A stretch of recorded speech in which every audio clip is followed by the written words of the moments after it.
साहेबांना विचारते वायर किती कमी पडली.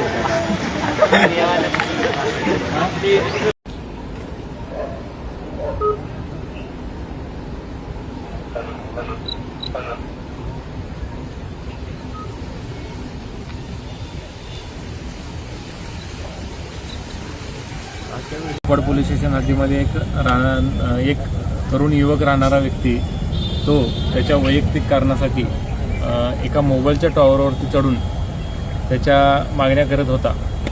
हे पोलिसांना कळताच कुपवाड पोलिसांनी योग्य ती खबरदारी घेऊन ॲम्ब्युलन्स व फायर ब्रिगेड या घटना ठिकाणी बोलवण्यात आले त्यांना व सदर युवकाला समजून सांगण्यात आले. समजून सांगून त्याला त्याची मनधरणी करण्यात आली व त्याला योग्यरित्या टॉवरवरून खाली उतरवण्यात आले व त्याला उपचारकामी हॉस्पिटलला पाठवण्यात आलेलं आहे.